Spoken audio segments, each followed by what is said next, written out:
Bonjour et bienvenue sur la chaîne de Go-Sama Kigaku. Aujourd'hui, nous présentons la deuxième partie du séminaire de Sato Sensei qu'il a fait en décembre 2019. Nous parlerons de Shichiseki Kinsei, l'étoile 7. Pour interpréter un calendrier, nous prenons d'abord le plan de base. Sur ce plan, nous constatons que le 7 est situé à l'ouest. Sur le plan 2020, le 7 est au milieu, c'est pour ça que nous disons que c'est l'année du 7. Nous constatons que l'ouest est en rouge, puisqu'il est en face du 5, et le sud est aussi en rouge. Ce qui veut dire que le 7 sera impacté, puisque la maison est en rouge, le 9, puisqu'il est dans la maison du 7, et le 2, car il est en rouge aussi.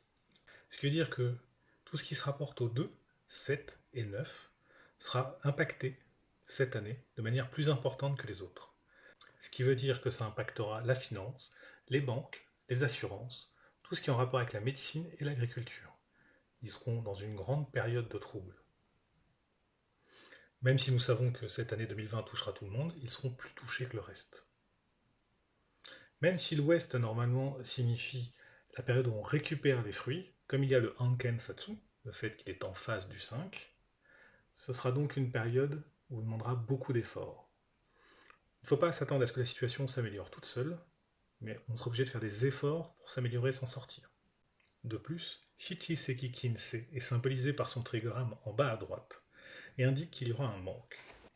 Ce qui veut dire qu'il y aura un manque dans les éléments en rapport avec le 7, la restauration, le showbiz, l'amusement, la médecine, les banques, les finances. Ils leur manqueront des mains, il leur manquera du matériel. Et ça va taper très fort. De plus, le 7 est en rapport avec certains éléments du corps, comme les poumons et la bouche. Ce qui veut dire qu'il y aura des problèmes avec les poumons, la bouche, la respiration, ou le fait d'être gêné, comme par exemple avec le port du masque.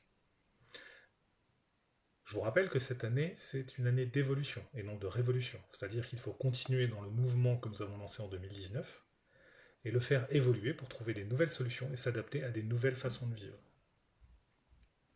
De plus, le 7 est aussi en rapport avec la joie, la bonne humeur. Donc il est très important dans cette période de partager sa joie, sa bonne humeur, de partager avec les autres. Pourquoi? Parce que cela vous permettra de mieux vivre ce passage. De plus, grâce au partage de cette joie et de cette bonne humeur, ce sera plus simple pour vous de mieux vivre cette période et de ne pas vous focaliser sur des éléments qui vous posent problème, mais trouver des solutions pour faire avancer votre vie et la faire évoluer.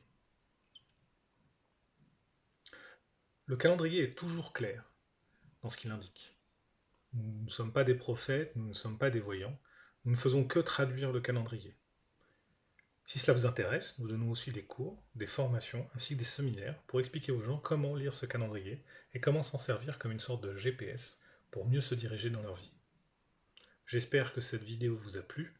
N'hésitez pas à vous abonner, liker, laisser des commentaires et à poser n'importe quelle question. Merci.